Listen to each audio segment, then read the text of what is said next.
നിലമ്പൂർ വനമേഖല വീണ്ടും വന്യജീവി ആക്രമണങ്ങളുടെ താഴ്വരയായി മാറിക്കൊണ്ടിരിക്കുകയാണ്. വനമേഖലയിൽ ഇന്ന് ഒരു ആദിവാസി സ്ത്രീ കൂടി കാട്ടാനയുടെ ആക്രമണത്തിൽ കൊല്ലപ്പെട്ടുവെന്ന് പറയുമ്പോൾ അതിൻ്റെ നടുക്കം ചെറുതല്ല. PV അൻവർ ഉന്നയിച്ചു കൊണ്ടുവന്ന ആരോപണങ്ങളും ഇതുതന്നെയാണ്.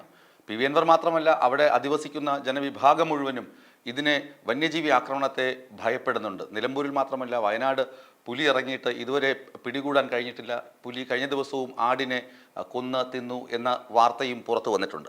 10 ദിവസം മുമ്പ് മണി എന്ന് പറയുന്ന പൂച്ചപ്പാറ മണി എന്ന് പറയുന്ന യുവാവിനും കാട്ടാനയുടെ ആക്രമണത്തിൽ ദാരുണമായ അന്ത്യം സംഭവിച്ചിരുന്നു.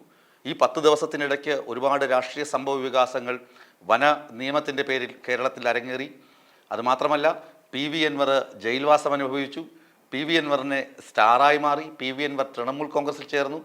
അങ്ങനെ ധാരാളം സംഭവ വികാസങ്ങൾ ഈ വന്യജീവി ആക്രമണങ്ങൾക്കിടയിൽ തന്നെ സംഭവിച്ചു. ഇത് എങ്ങനെ സംഭവിക്കുന്നു? ഇത് ഒഴിവാക്കേണ്ടതല്ലേ? വനനിയമത്തിൽ എന്തൊക്കെയാണ് സർക്കാർ പറഞ്ഞിരിക്കുന്നത്? വനനിയമത്തിൽ പറഞ്ഞിരിക്കുന്ന കാര്യങ്ങൾ വാർത്തകളുടെ അടിസ്ഥാനത്തിൽ ഇതുവരെ ബിൽ അവതരിപ്പിച്ചിട്ടില്ല. വാർത്തകളിൽ നിന്ന് മനസ്സിലാക്കുന്നത് വെച്ച് നമുക്ക് ഇങ്ങനെ സംഗ്രഹിക്കാം. അതായത് വനനിയമങ്ങൾ വന്യമൃഗങ്ങളുടെ സംരക്ഷണത്തിന് വേണ്ടിയാണ് ചിട്ടപ്പെടുത്തിയിട്ടുള്ളത്, മനുഷ്യർക്ക് വേണ്ടിയല്ല. ഇത് പറഞ്ഞത് KRCCയുടെ അധ്യക്ഷനായിട്ടുള്ള ബിഷപ്പാണ് പറഞ്ഞത്. അവർ വെല്ലുവിളിക്കുകയും ചെയ്തു, സർക്കാരിനെ വെല്ലുവിളിക്കുകയും ചെയ്തിട്ടുണ്ട് വനനിയമങ്ങളുടെ കാര്യത്തിൽ. ഇന്ന് സരോജിനി മരിക്കാനിടയായ സംഭവം അതീവ ദാരുണമായ സംഭവമാണ്. വീടിന് തൊട്ട് പിറകിൽ ഭർത്താവ് കരിയനുമൊത്ത് ആടുകളെ മേയ്ക്കുകയായിരുന്നു സരോജിനി എന്ന വീട്ടമ്മ. സരോജിനി അവർ ആടുകളെ മേച്ച് മുന്നോട്ട് പോകുമ്പോൾ കാട്ടാനക്കൂട്ടത്തിൻ്റെ മുന്നിൽപ്പെട്ടു. കാട്ടാനയെ കണ്ട് ഇവർ ചിതറി ഓടി. പക്ഷേ സരോജിനിക്ക് രക്ഷപ്പെടാനായില്ല. സരോജിനി ചെന്ന് ചാടിയത് കാട്ടാനയുടെ മുന്നിൽ തന്നെയാണ്. കാട്ടാന തുമ്പിക്കൈ കൊണ്ടാണ് സരോജിനിയെ ആക്രമിച്ചത്. സംഭവ സ്ഥലത്ത് വെച്ച് തന്നെ സരോജിനി കൊല്ലപ്പെട്ടു. സരോജിനിയുടെ ആന്തരിക അവയവങ്ങൾക്കുൾപ്പെടെ മാരകമായ ക്ഷതമുണ്ടെന്നാണ് പ്രാഥമിക പരിശോധനയിൽ നിന്ന് ഡോക്ടർമാർ അറിയിച്ചത്. ആലോചിച്ച് നോക്കുക, ഒരു വീട്ടമ്മ തൻ്റെ ഉപജീവനത്തിനുള്ള ആടുകളെയും കൊണ്ട് ആടുകളെ മേയ്ക്കാൻ പോകുന്നു. അവിടെ വെച്ച് കാട്ടാനകളുടെ ആക്രമണത്തിന് ഇരയാകുന്നു. ഭർത്താവിൻ്റെ കൺമുന്നിൽ വെച്ച് ഭാര്യ കൊല്ലപ്പെടുന്നു.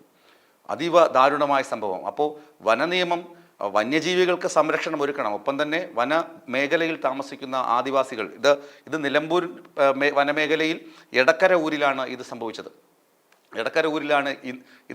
അതുപോലെ തന്നെ പൂച്ചപ്പാറ മണിക്കും ഇതേ സമാനമായ ദുരന്തം തന്നെയാണ് സംഭവിച്ചത്. മണിയെക്കുറിച്ച് വൈകാരികമായ കുറേ അനുഭവക്കുറിപ്പുകളൊക്കെ ഒരു മാധ്യമപ്രവർത്തകൻ അദ്ദേഹത്തിൻ്റെ FBയിൽ പങ്കുവച്ചിരുന്നു. എല്ലാവർക്കും വഴികാട്ടിയായിരുന്ന മണിയനെയാണ് അന്ന് കൊല്ലപ്പെട്ടത്. ചുരുക്കി പറഞ്ഞാൽ വനമേഖല ആകെ പ്രതിസന്ധിയിലാണ്. ആ മേഖലയിൽ അധിവസിക്കുന്ന ജനങ്ങളുടെ ജീവൻ എപ്പോഴും ഏതെങ്കിലും വന്യമൃഗം എടുക്കാം എന്ന ഒരു പേടി എല്ലാ ആളുകൾക്കുമുണ്ട്. വനം മന്ത്രിയാണെങ്കിലോ കെടുകാര്യസ്ഥതയുടെ അങ്ങേയറ്റം.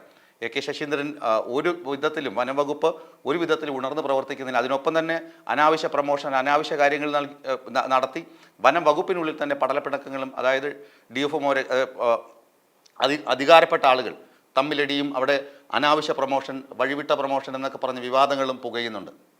ശരിക്കും പറഞ്ഞാൽ വനം വകുപ്പ് വനം മേഖലയിൽ ശ്രദ്ധിക്കുന്നില്ല. അവിടെ അധിവസിക്കുന്ന ആളുകളുടെ ജീവന് വില നൽകുന്നില്ല. വന്യജീവിയെ ആക്രമണങ്ങളിൽ നിന്ന് ആളുകളെ രക്ഷിക്കുന്നതിന് യാതൊന്നും ചെയ്യുന്നില്ല. ഫെൻസിങ് തന്നെ അറിയാം. ഫെൻസിങ് വന്യമൃഗങ്ങൾ നാട്ടിലേക്ക് ഇറങ്ങാൻ തടയാൻ വേണ്ടി കുറേ ഭാഗത്ത് ഫെൻസിങ് കിട്ടിയിരുന്നു. അത് സംരക്ഷിക്കുന്നതിന് പോലും വനം വകുപ്പ് തയ്യാറായിട്ടില്ല. പല ഭാഗങ്ങളിലും അത് തകർന്ന അവസ്ഥയിലാണ്.